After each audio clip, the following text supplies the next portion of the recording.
An Honorable Profession is brought to you by OpenCounter.com. OpenCounter builds tools for local governments to deliver permits and licenses online.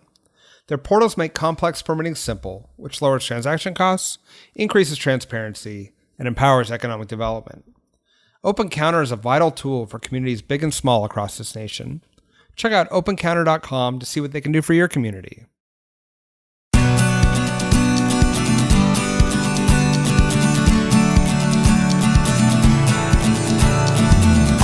Welcome to An Honorable Profession, a podcast giving America hope since 2018. I'm your host, Ryan Coonerty.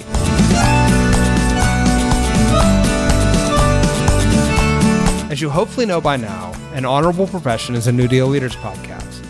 The New Deal is an amazing organization that supports the next generation of American leaders. I've been a New Dealer for years, both when I was mayor of Santa Cruz and now as a Santa Cruz County supervisor.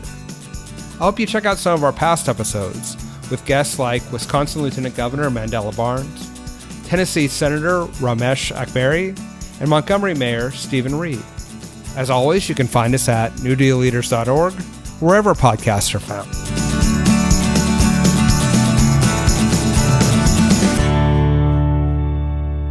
Today, we're continuing our special series on race and justice with Bakari Sellers.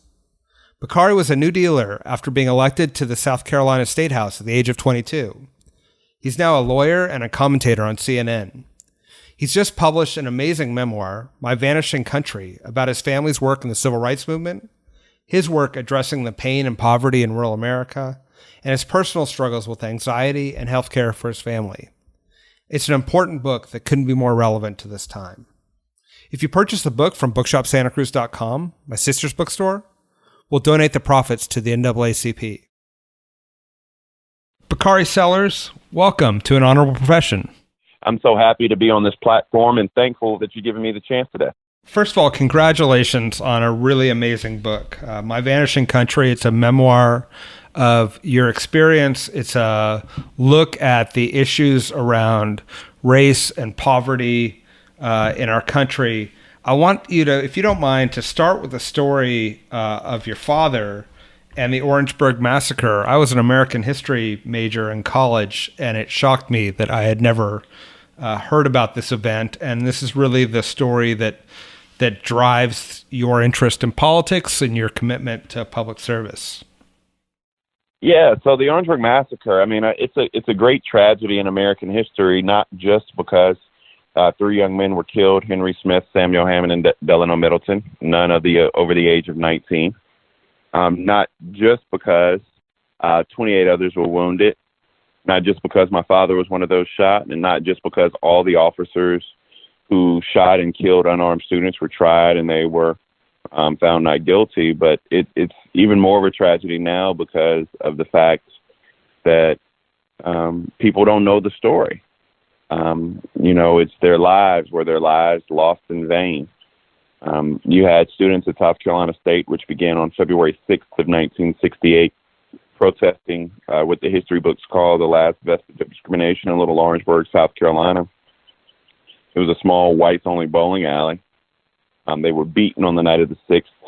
On the night of the 8th, they went back down and protested again. Only this time, when the law enforcement came, they got the right idea and they went back to their campus. And the students, they couldn't foresee what would happen that night. They couldn't foresee that state troopers would line up along the embankment in front of their beloved campus. They couldn't foresee that they would close ranks like they did. And for 8 seconds, shots were fired into the group of students. It killed 3 and wounded many more. And the history books just failed to acknowledge this tragedy. I'm reminded that people know about Kent State, and to a lesser extent, people know about Jackson State, but not many people know about Orangeburg. Yeah, it is the parallels to Kent State, yet it's so much less known, and hopefully your book changes that. And then, but it had a profound impact, not only obviously on the lives of those who were killed that day, and those who had to witness it, but also on your father, which eventually then drove your interest in politics. Can you briefly talk about your father's being falsely accused, and then how that awakened an interest in politics with you from that trauma? I mean, that trauma, I tell people, and as you know, I state that is the most important day of my life. It's not just my father being shot, but it's my father going to prison, and the years of anxiety that he had in between that and his trial. Most people don't know this, and most people don't know the story, but most people don't know this. My father was actually charged with 5 felony counts, looking at a maximum of 75 years in prison. And when he went to trial, the indictment was backdated from February 8th to February 6th. And my father was charged, tried, and convicted of rioting, becoming the first and only one-man riot in the history of this country. And so it was that pain and anguish and injustice that touched my family. But it wasn't just, that incident. The trauma, you can extrapolate it out, because my father was actually in prison while my mother gave birth to their oldest child, or my big sister. And then when my father emerged from prison, my father had a felony on his record. So he was a black man in the South with a felony. And so you had all of these very interesting dynamics that were all caused and stemmed from this injustice. And I even, talk about much of the anxiety that's in my family, et cetera. And, that moment, I can only imagine the pain for the families of those 3 who were killed, but that pain for those who were wounded, and my father who was wounded and arrested, is still very real. And I, throughout the book, as you know, in me writing this, I refer to myself as a child of the movement. And there are a lot of us who are experiencing and who go through many of the same, much of the same trauma. And it's something we have to live with. It's a part of the pain of the Black experience. And I want to come back to your very honest depictions of your own anxiety and struggles. But one of the things that's striking about the book is how your father sought to expose you very early to the pain and to the history of that moment, and it became part of who you are in a very real way. And I think many of us, I have an 8-year-old and a 5-year-old. I know you have 3 kids, 2 younger and 1 a little bit older. And I think we're all struggling with how to talk to our kids and how to engage with our kids when there are so many traumatic events going on around us. What lesson did you take away from your father's very intentional efforts to expose you to the realities of life, and especially Black life in America? I mean, I think, one of the lines that I wrote in the book that stuck out to me the most, when you go back and read it, and when you're writing a book and you get a chance to go back and read it, you're like, oh, that was a really, really, really good line there. One of the things that stuck out to me was one of the lessons my father taught me, in which he said that heroes walk among us. And the reason that stuck out, and the reason that's so true, is because my father didn't want us to just simply believe that it was Martin, Malcolm, and Rosa. My father wanted us to understand that each of us had the capacity to be change agents. He wanted us to study Ella Baker and Fannie Lou Hamer. He wanted us to appreciate the contributions of Julian and Marion and Stokely. And he wanted us to have a great value and appreciation for the totality of the Black experience, especially those individuals who were on the front line of change. And so, I'm a product of the proverb, it takes a village to raise a child, and I'm very grateful that my village is just comprised of so many heroes. And do you have advice for people, and especially maybe people of color, on who are maybe struggling with how much to talk to their kids in the wake of George Floyd and these other murders that are happening around our country, based on your father's example? Well, you have to be truthful and honest. My father was always truthful and honest. He also set a level of expectation for all of us, and an expectation that we could be anything we wanted to be in the world as long as we were change agents. Understanding that we had to become a part of something larger than ourselves. All of these things are so important, especially today with the protest movement all around and people trying to find their place. I get this really cool sense of pride, also this innate sadness about my daughter. She's 15, and she protests.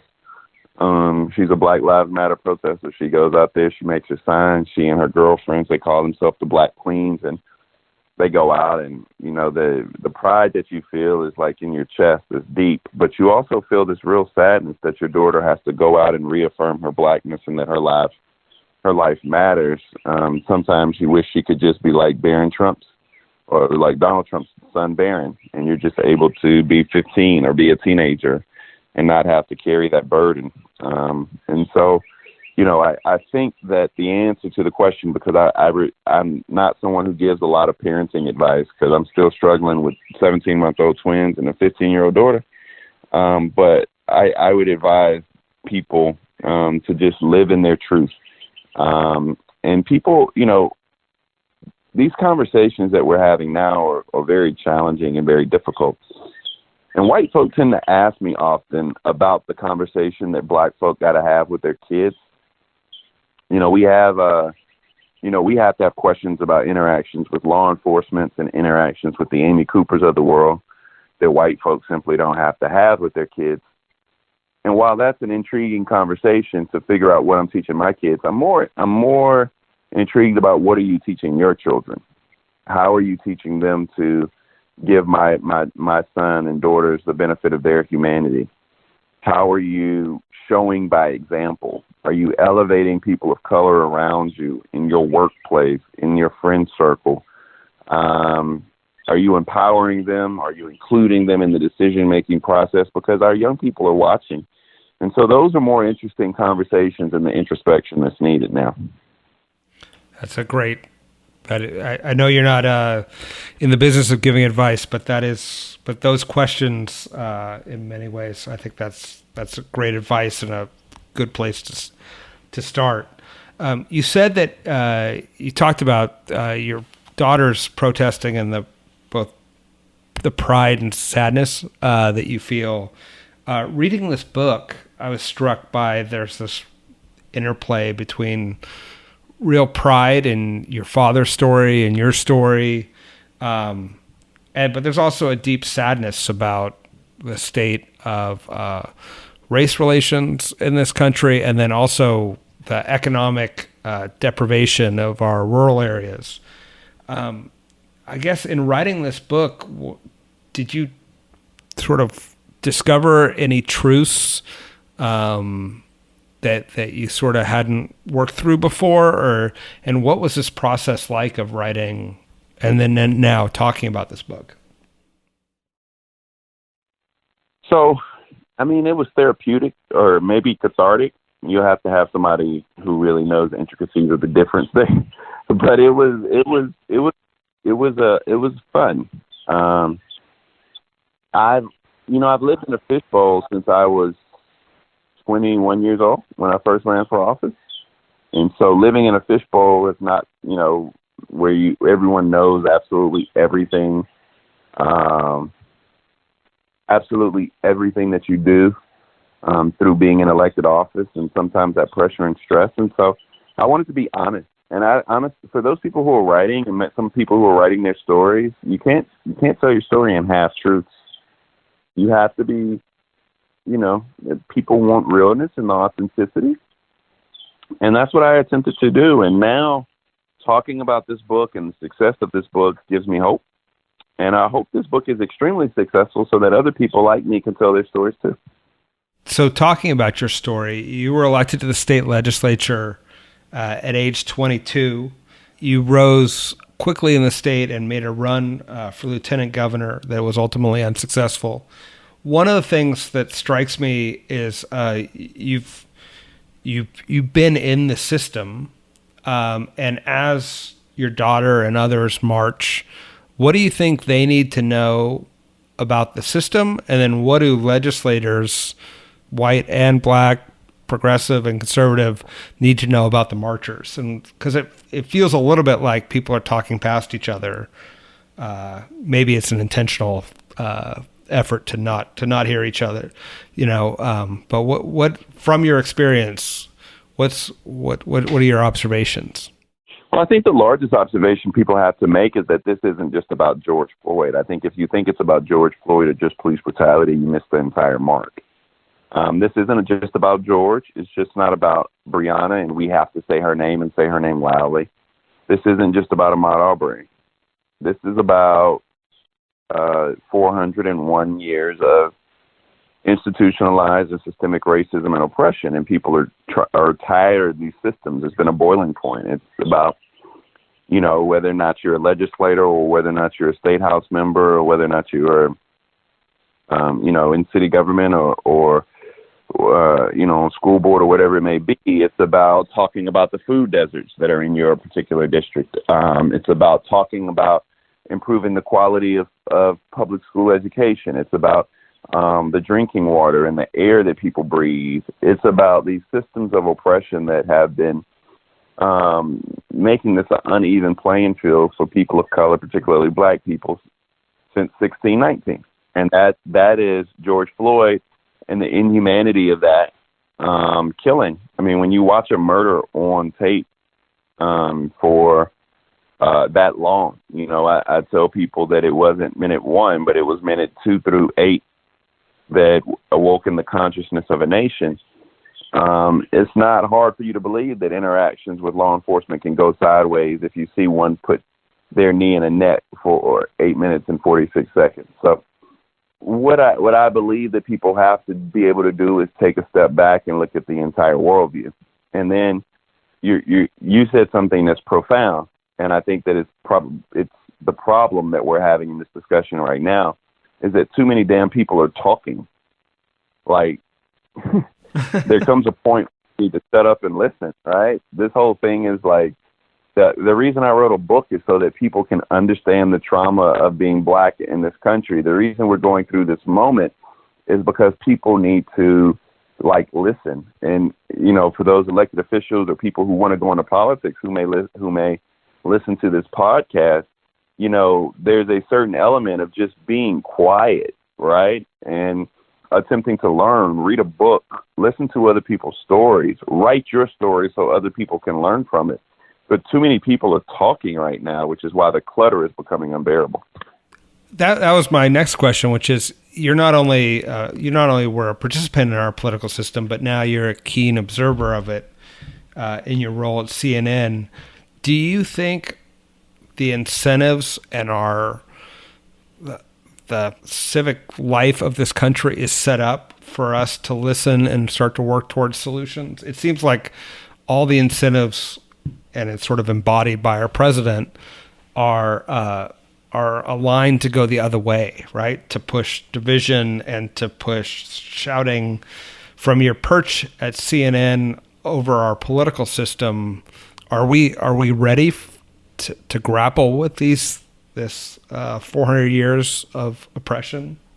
So, I mean, you asked that again. You're channeling your inner Chris Cuomo. That was a really good question. It was loaded but good. So, is society suited to have this discussion? I'm boiling down your question, or at least answering the one I think. So, I think we are. Will we have this discussion in a way that is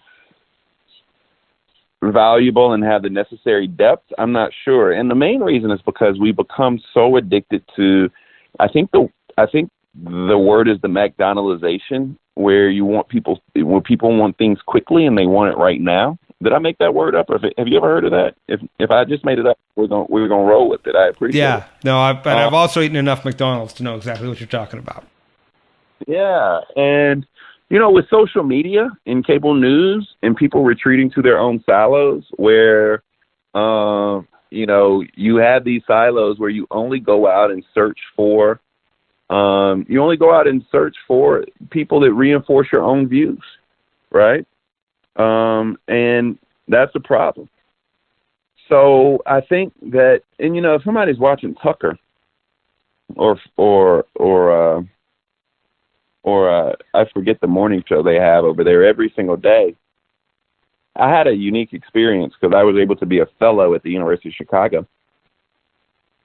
And I challenged my fellows for 1 week. Oh, Fox and Friends. 1 week. Watch Fox and Friends. The next week, the entire week, watch Morning Show. And then the third week, watch New Day. And while you're watching all three of these, at the end, come back and you will have 3 distinct views, or maybe 2.5 distinct views of what reality is. And so, you know, I just think that it's very difficult when you have these vacuums of truth. You know, I'm a big proponent and fan of New Day, and a big fan and proponent of Morning Joe.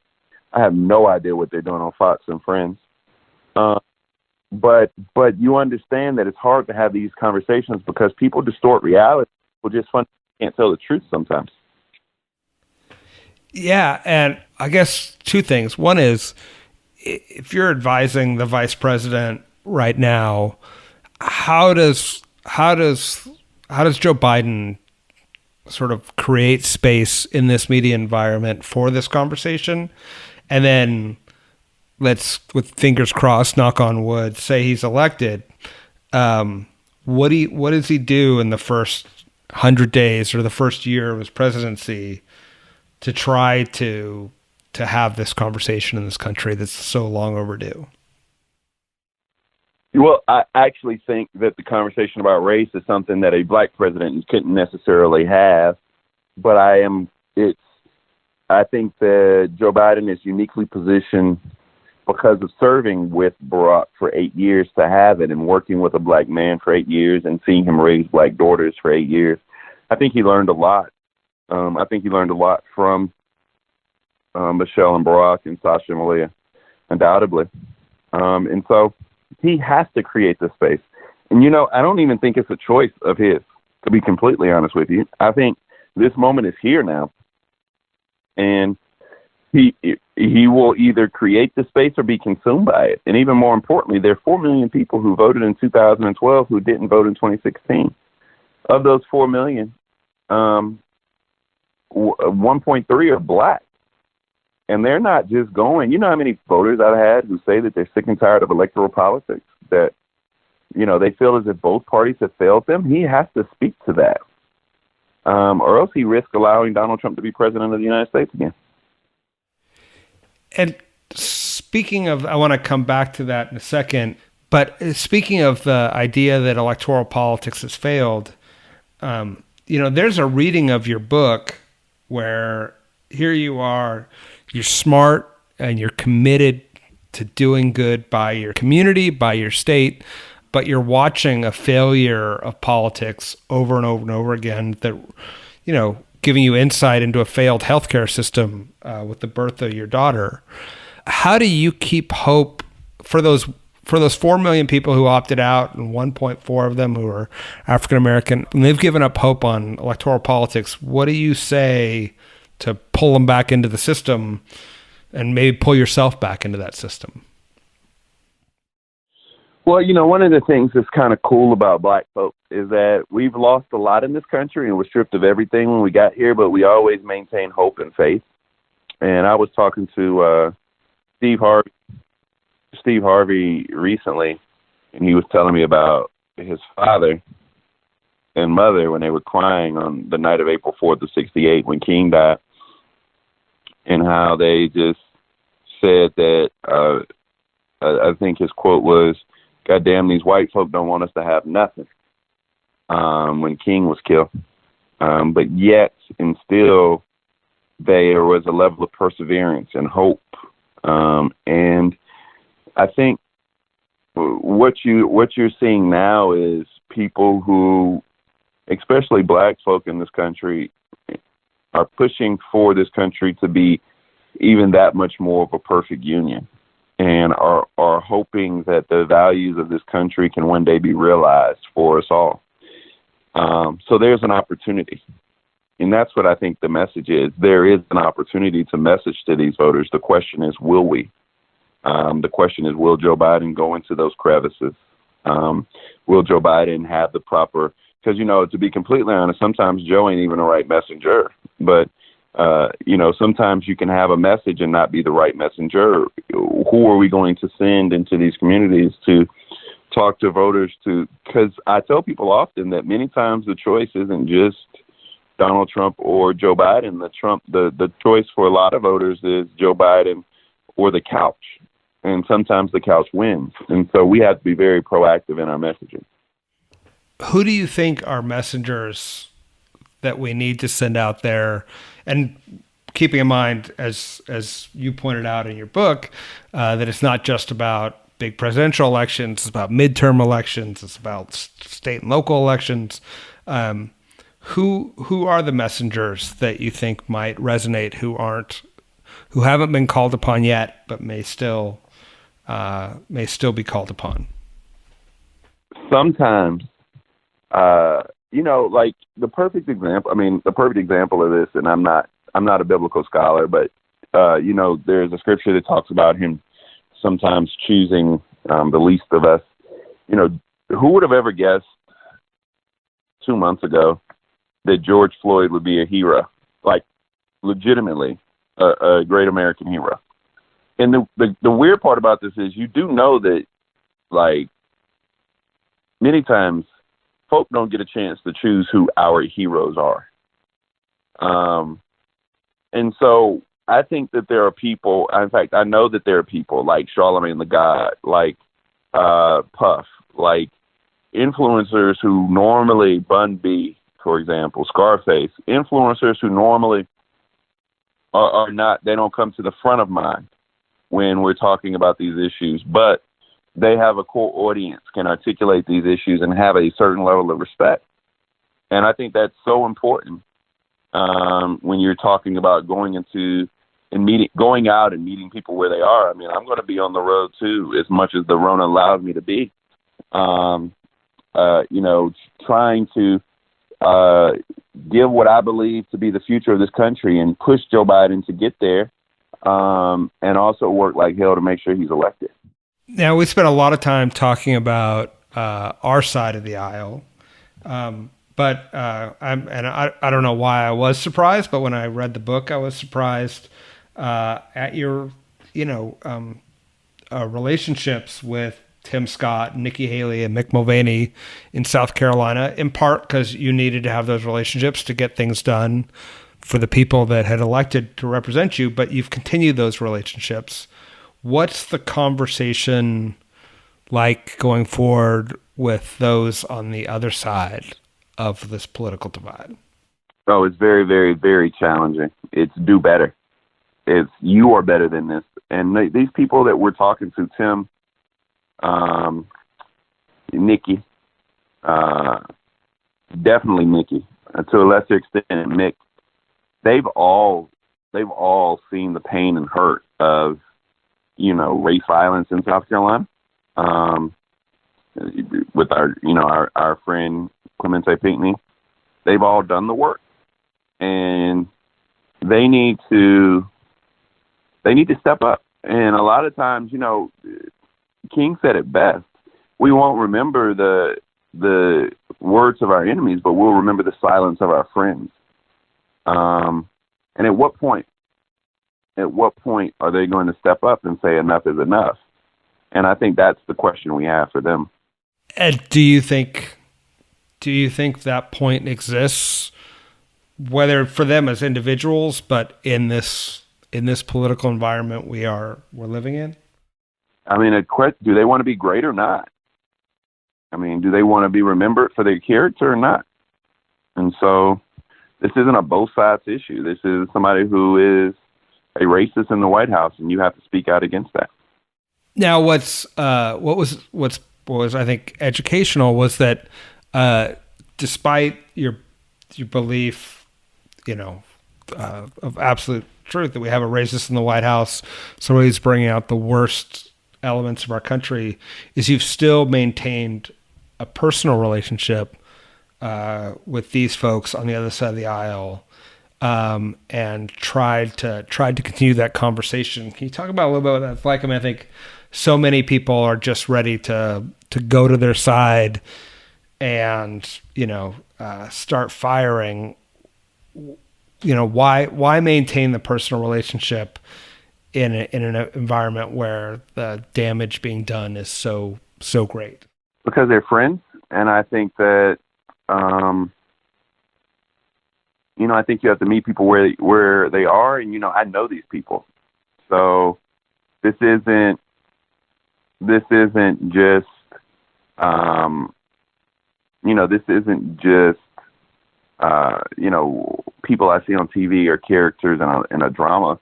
These are people, and I know their family. I know how good they are, what type of mothers they are, parents they are, but I also know what type of people they are. And as a friend, this is me encouraging them to be better and to stand up, especially during these times. It's an important task. That's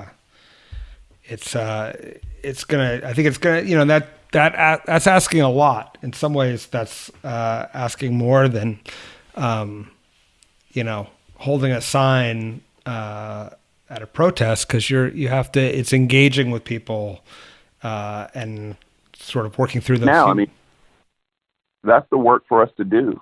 That is what we have to do. It's having difficult conversations in tough spaces and engaging with people. That's literally what we have to do. So now I have to ask, you've been willing to continue to engage in politics. What's your future, and how do you plan on having these conversations in politics going forward? So I want to, I do want to run for office again. Hopefully I'll be running for the United States Congress in the near future. I don't know when that's going to be. But I can't wait to get back involved. The lessons that I learned when you get out of politics, one of the lessons that I learned is that you're never as important as you thought you were. And so I'm happy to be out and taking a deep breath, but I can't wait to get back in. I guess the remarkable thing is, having read your book, there's an ambivalence about the efficacy of our systems, because you've seen them fail so often. They failed your father. They failed Denmark, South Carolina. But I'm grateful that you're willing to stick with it and continue the fight. What do you think drives you individually about trying to stay in that system? That's a good question. My father gave up so much. My family gave so much to this journey for justice that I'm not going to quit now.